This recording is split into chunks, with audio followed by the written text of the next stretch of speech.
Why that person can't leave your head, the answer from Buddhist teachings in Zen Buddhism. Have you ever experienced the mental torture of having someone constantly invade your thoughts? That ex who appears in your dreams despite years of separation? The colleague whose words echo in your mind long after the workday ends? Or perhaps that person who hurt you, whose face materializes in your consciousness during the most unexpected moments?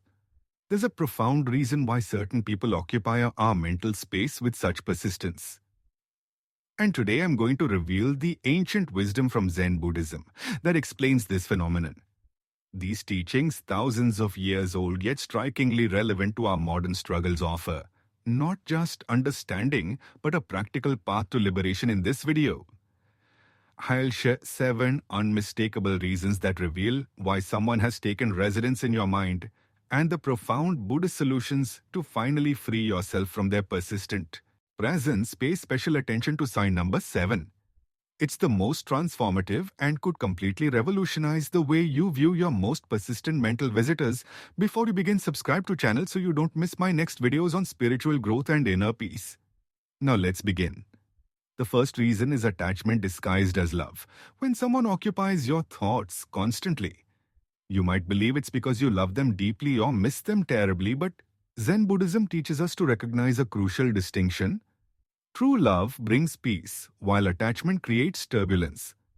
If thoughts of this person cause anxiety or jealousy or obsessive checking of their social media, what you are experiencing isn't pure love but a form of attachment. The Buddha taught that attachment is the root of suffering, and this applies especially to our relationships. You keep thinking about them not because of love's purity but because you've attached your identity, worth, or future happiness to their presence or approval. This attachment manifests as intrusive thoughts that refuse to subside. Notice how when you think of them, there's an underlying current of need or fear of losing them, need for their validation or craving for what once was. This isn't the calm appreciation of true love, but the turbulent waters of attachment. The ancient Zen masters described attachment as holding a hot coal with the intention of throwing it at someone else. You're the one who gets burned. If this person's mental presence feels more like burning than warming, you're dealing with attachment, not love. Buddhist teachings suggest that liberation comes from recognizing this distinction and practicing what they call loving kindness, a love that wishes well without needing to possess. The second reason is unresolved karma. According to Buddhist philosophy, karma isn't about punishment, but about completion, unfinished emotional business that seeks resolution. When someone won't leave your thoughts, it often indicates karmic entanglement, an incomplete lesson, or unprocessed emotion connected to them. Perhaps they hurt you, and you never fully acknowledged or processed the pain. Maybe you hurt them and guilt lingers beneath your conscious awareness, or possibly they represented a crucial life lesson that you haven't fully integrated. This karmic connection acts like a mental magnet, continuously pulling your thoughts toward them until the lesson is learned or the emotion is processed. Buddhism teaches that nothing happens by accident. Each relationship serves as a teacher.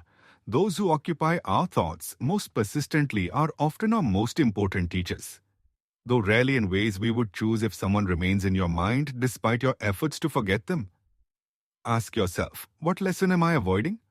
What emotion remains unprocessed? What truth about myself? Am I refusing to see the persistent thought isn't the problem? It's actually pointing toward the solution, a lesson waiting to be learned. Reason number 3, concerns. Projection of the shadow self. Zen Buddhism, like Jungian psychology, recognizes that we all possess shadow aspects of ourselves that we deny or repress often. The people who dominate our thoughts represent projections of these disowned parts. If someone's confidence triggers constant thoughts about them, you may be projecting your own repressed confidence onto them. If their perceived flaws occupy your mind, you might be seeing reflections of qualities you refuse to acknowledge in yourself. This projection creates a powerful psychological hook that keeps them in your thoughts. Your mind is actually using them as a screen onto which you project the movie of your unconscious. The Buddhist practice of self-inquiry involves asking, what quality in this person triggers me most? What aspect of them do I find myself constantly? Thinking about the answer often reveals a disowned part of yourself seeking integration. Buddha taught that true understanding comes from recognizing that others serve as mirrors, reflecting back parts of ourselves. We have yet to acknowledge when you reclaim these projections, the person's hold on your thoughts naturally diminishes. The fourth reason involves attachment to outcome. Buddhist philosophy emphasizes that suffering comes from clinging to specific outcomes rather than accepting what is. When someone occupies your thoughts, relentlessly examine whether you're fixated on a particular outcome involving them, reconciliation, revenge, recognition, or romantic reunion. This attachment to outcome creates a loop of repetitive thinking as your mind continuously rehearses scenarios that might lead to your desired result. The Zen concept of beginner's mind teaches us to approach each moment freshly without predetermined expectations. Yet when someone dominates our thoughts, we're often trapped in the opposite state, a mind cluttered with expectations and outcomes. You can recognize this pattern when your thoughts about the person consistently lead to the same fantasized scenario or conclusion. Buddhist practice suggests releasing attachment to outcome through acceptance of present reality. However uncomfortable, I sincerely hope you're finding value in these insights. If so, please support Moonem Temple by subscribing to our channel and sharing this video with someone who might benefit your support. Allows us to continue creating content that fosters spiritual growth and inner peace. The fifth reason is identification with thoughts. One of Buddhism's most revolutionary insights is that you are not your thoughts yet. When someone takes up residence in your mind, you've likely fallen into the trap of identifying with thoughts about them instead of seeing thoughts as passing mental events like clouds moving across the sky. You've begun treating them as reality itself. Every thought about this person feels significant, true, and demanding of attention. This identification creates a feedback loop. The more you identify with thoughts about them, the more frequently these thoughts arise and the more real they seem. Buddhist meditation practices focus on creating distance between yourself and your thoughts. Observing them without becoming them. When you think I miss them, try noticing. There's a thought about missing them instead. This subtle shift creates space between you and the thought, weakening its grip on your consciousness. Zen masters describe this as learning to watch the river of thoughts without falling in and being carried away by the current. The sixth reason concerns the illusion of permanence. Buddhism teaches that everything is impermanent, constantly changing, including our thoughts and feelings. Yet when someone dominates our mental landscape, we fall into the illusion that our connection to them, whether positive or negative, is fixed and permanent. We believe the intensity of our thoughts about them will never fade, that the pain or longing will always feel this acute, that they will forever matter this much. This illusion of permanence strengthens their hold on your mind. By believing these thoughts will last forever, you inadvertently give them more power. Buddhist practice involves recognizing impermanence in all things, including your thoughts about this person. No mental state, no matter how intense, remains unchanged forever.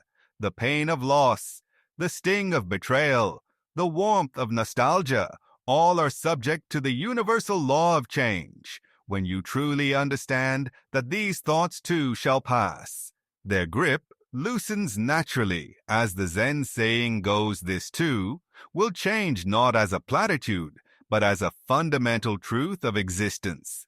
The seventh and most profound reason is spiritual assignment. Unfulfilled from a Buddhist perspective, certain people enter our lives as spiritual assignments, souls we've agreed to encounter for mutual growth. When someone refuses to leave your thoughts, despite time and distance. They may represent an incomplete spiritual assignment, a soul connection with lessons still to be integrated. This goes beyond psychological explanations into the realm of spiritual purpose. Unlike other reasons, this one asks you to consider a perspective shift. What if this person's persistent presence in your mind isn't a problem to solve, but a profound opportunity for awakening? What if their role in your consciousness is actually essential to your spiritual evolution? Buddhist teachings suggest that our most challenging relationships often contain our greatest opportunities for growth. The person who occupies your thoughts might be the exact catalyst needed for your next level of spiritual development, rather than trying to banish them from your mind.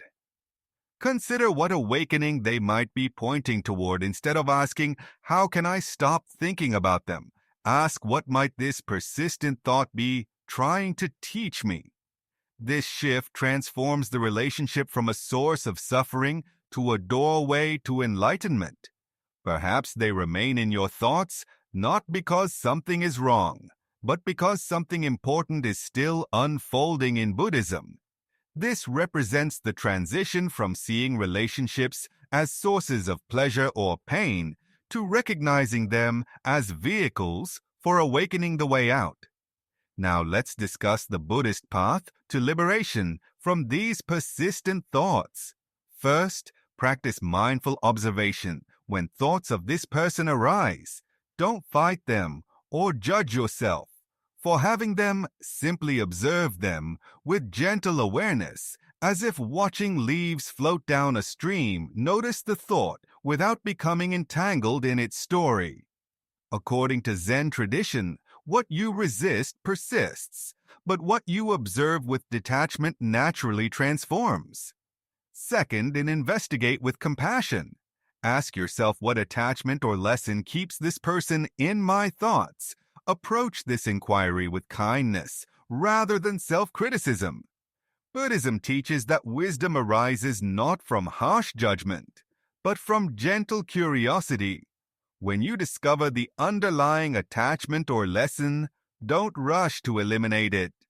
Simply understand it with compassion, knowing that awareness itself begins the transformation.